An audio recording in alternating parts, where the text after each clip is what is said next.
Enfants hors mariage, mes enfants sont-ils bénis?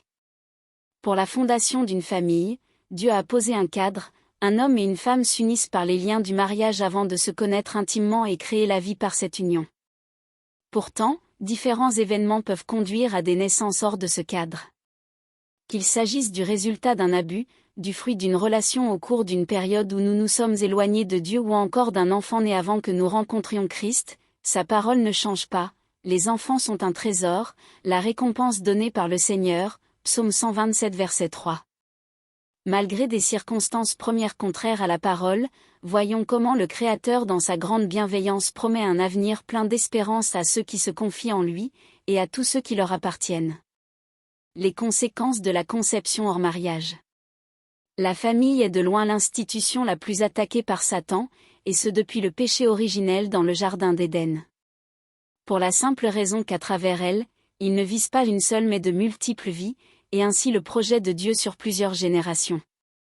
L'ennemi sait qu'au travers d'un foyer brisé, il a une emprise directe sur les enfants de cette maison qui eux-mêmes seront portés à reproduire ce schéma identique lorsqu'ils auront leur propre foyer.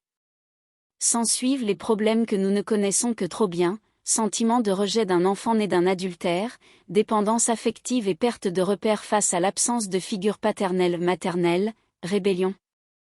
Tant de brisements manifestes ou intériorisés qui occasionneront de douloureux souvenirs jusque dans l'âge adulte et conditionneront de malheureux choix de vie.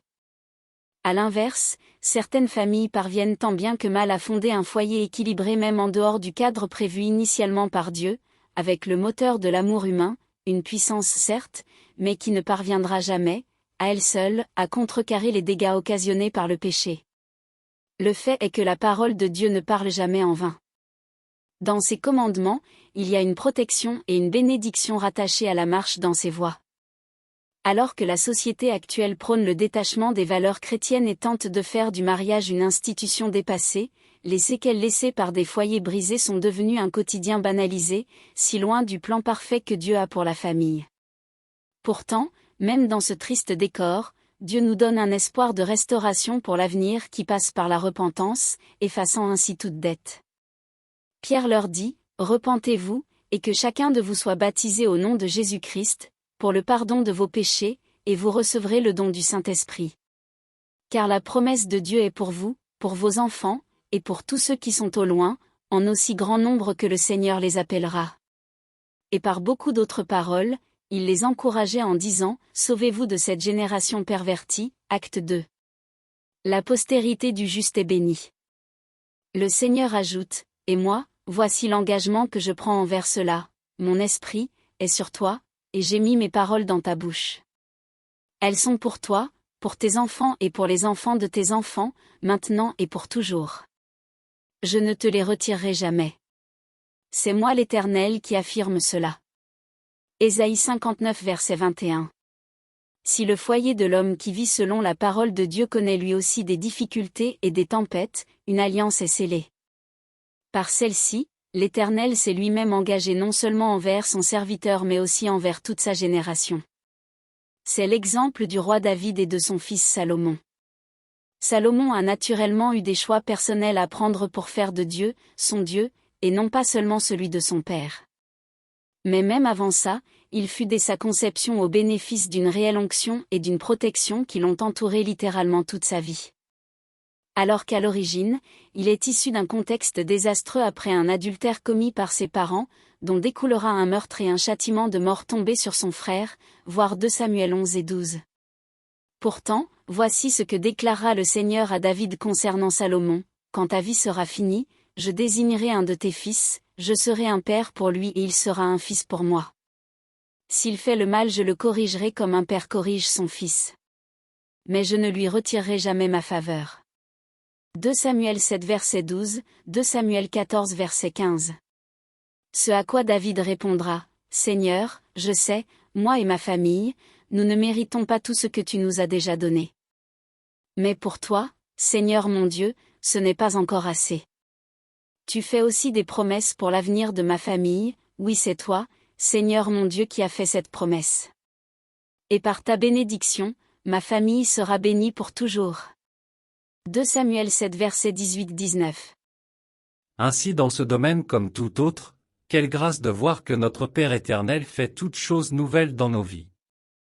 De la même manière qu'en tant que chrétiens nous avons été greffés sur l'olivier franc, Israël, et partageons aujourd'hui l'héritage du peuple élu, tu dois t'approprier les promesses que l'Éternel t'a laissées, tes enfants sont bénis, ta postérité est au bénéfice des grâces et de l'héritage que l'Éternel réserve à ses enfants.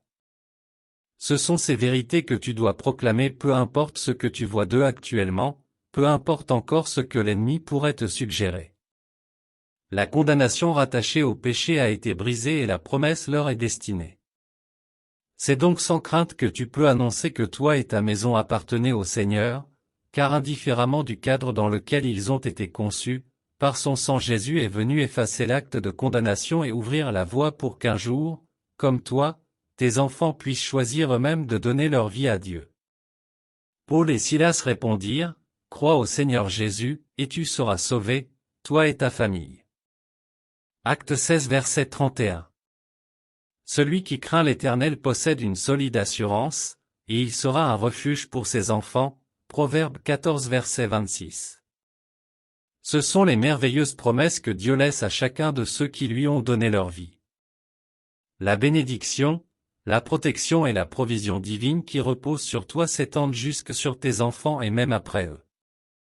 Ainsi, sans tenir compte des conditions de leur naissance, Dieu porte un regard d'amour et d'approbation sur eux et promet d'être avec tes enfants tous les jours de leur vie, vie qu'il a voulu et chérie de toute éternité.